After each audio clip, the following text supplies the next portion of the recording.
านเสาวดีมณีวงศ์ผู้จัดการการขายเบียร์ลาวเขต3แขวงภาคใต้ให้สัมภาษณ์ต่อสื่อมวลชนแขวงอัตตปือว่าในงานบุญสวงเฮือประจำปี2025ของแขวงอัตตปือปีนี้บริษัทเบียร์ลาวก็เป็นภาคส่วนหนึ่ง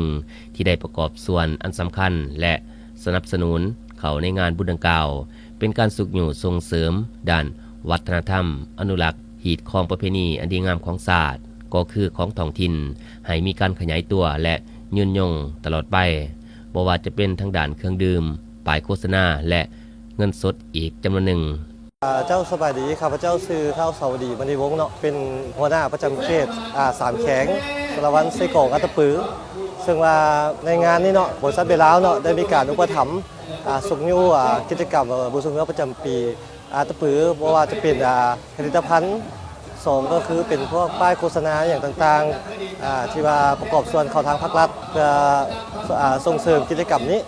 ซึ่งว่าในนี้เนาะผลิตภัณฑ์ของเบียร์ลาวนี่มีหลากหลายบ่ว่าจะเป็นเบียร์โก้เบียร์ดำเบียร์กินและประเภทน้ำหวานก็สิมีเป๊ปซี่มีมิรินดาและมีสินค้าออกใหม่ก็คือมิรินดาเบอร์เบอรี่สิ่งที่ว่าภูมิใจที่สุดของบริษัทเบียร์ลาวก็คือเบียร์ลาวเนาะเพราะอย่างเป็นเบียร์ที่ว่าได้รับการเนาะครับจากสากลและซึ่งว่ามี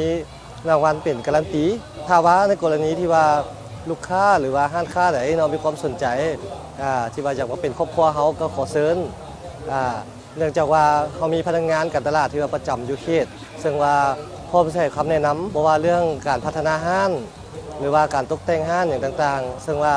ณปัจจุบันนี้อยู่อัตตปือเขาก็มีตัวแทนที่ว่าสามารถบริการทานได้โดยตอบสนองตามความต้องการบอกว่าเป็นผลิตภัณฑ์เบียร์หรือน้ำหวานหรือน้ำดื่มเจ้าขอขอบใจท่านเสาวดีมณีวงศ์ผู้จัดการการขายเบียร์ลาวเขต3แขวงภาคใต้ยังให้หูตื่มอีกว่าบริษัทเบียร์ลาวแม่นหนึ่งในบริษัทที่ได้ผลิตเครื่องดื่มหลายประเภทเป็นต้นน้ำดื่มเครื่องดื่มประเภทต่างๆนอกจากการอุปถัมภ์สนับสนุนในงานบุญสวงเฮือของเมืองสามัคคีไซแขวงอัตตปือแล้วยังได้ประกอบส่วนสุขอยู่ส่งเสริมบรรดาเมืองในแขวงที่จัดกิจกรรมต่างๆขึ้นตามเงื่อนไขความเป็นจริงเช่นได้ประกอบส่วนเป็นเงินสดเครื่องดื่มป้ายโฆษณากิจกรรมตั้งบูธบริการลูกค้าและอื่นๆพร้อมเดียวกันนั้นบริษัทเบียร์ลาวยังได้ประกอบส่วนช่วยเหลือสังคมอีกด้วยเว้าร่วมเว้าเฉพาะก็คือแขวงอัตตปือ